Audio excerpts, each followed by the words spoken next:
So these right here are the Huawei Freebuds Pro 4.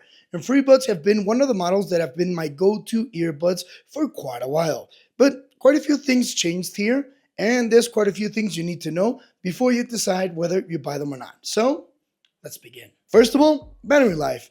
Battery life for 2025 standards is not the best. If you have everything on, which means ANC with LDAC or LH2C audio, well, you can get at the most 4.5 hours. And if you combine it with the charging case, you can get at the most 22 hours, which is pretty low. The advantage on these is that they do have LH2C and LDAC codecs, which are these nice codecs to listen to lossless audio. LH2C audio has not become a standard yet. It's been out on the market, and we thought the transition was going to be a little bit quicker, but still, not every Android has LH2C audio. Only some flagship models and the most recent ones. So if you're interested in codecs, you're going to be using LDAC, which is still great, and it's actually my favorite codec. They also have dual drivers, 11 millimeters, which are pretty good. They've been using these for quite a few generations in the past, and they're still great. You also get wireless charging on the case,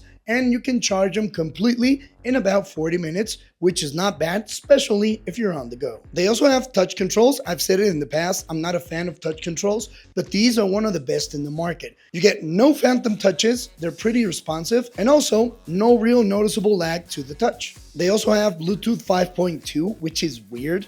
I would have expected at least 5.4. This is not typical Huawei. They always put the last bleeding edge specs on their products, especially on earbuds, now that they're not so much focused on smartphones. They only have a couple of models. So really weird to have 5.2. As well as IP54, only sweat, splashes, and dust resistance. You cannot drop these in water, and I really thought we might have had something like IP65 at the very least. Now, comfort-wise, they're pretty good. They're pretty similar to last year's model. I think the design is practically the same, they're identical, and they feel very good to the touch. Once you put them on, there's no glossy finish on the inside. It's like a semi-matte, which is okay. It's not completely matte, but it's okay for them to not to slip so easy when you're sweating. On the outside, they do have a glossy touch, but it's okay. They really don't slip when you have them on, even if you're working out or running with them. I only have one caveat with the comfort, and that is the silicone tips. They're kind of flappy. It's hard to explain because they don't come off the earbuds. They're pretty safe. They won't get stuck on your ears. But every time I take them out of my ears, the tip is like inside out, which is pretty weird and is something that didn't happen in previous models. So that's what I'm calling flappy.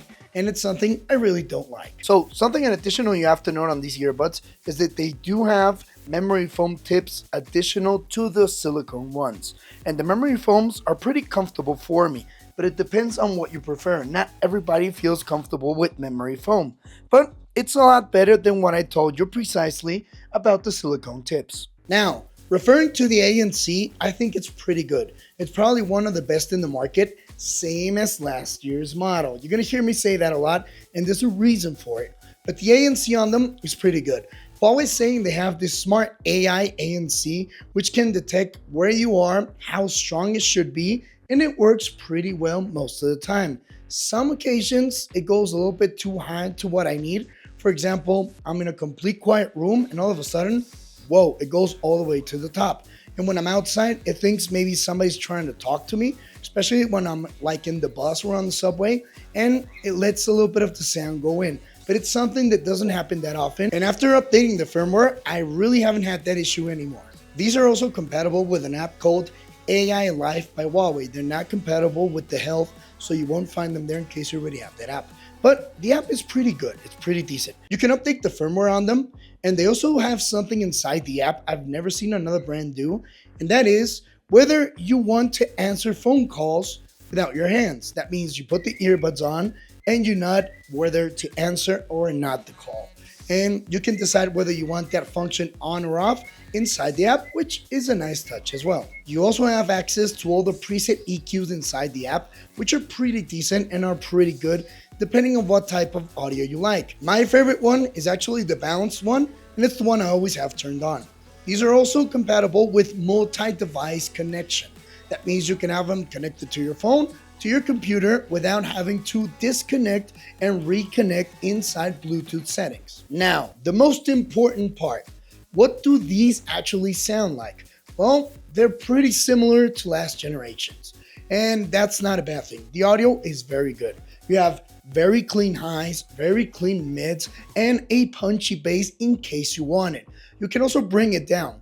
Sometimes the bass can be a little bit too much, but you can also control that inside the app in case you want to bring it down, so it's really not an issue. So these are actually great. They're very good headphones. My only issue with them is actually the price. The pricing on them is about $150 to $160.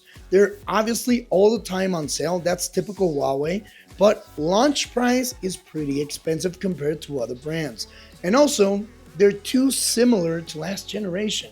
They're so similar that the Bluetooth hasn't changed, the codecs are practically the same, as well as the drivers. There are very few differences. So in case you have the threes and thinking of upgrading, I really wouldn't. These feel like a very soft upgrade, and I do believe we could have gone this generation, well, with the same version we had last year. I'm a firm believer that you don't have to upgrade your earbuds every single year unless you have a significant upgrade.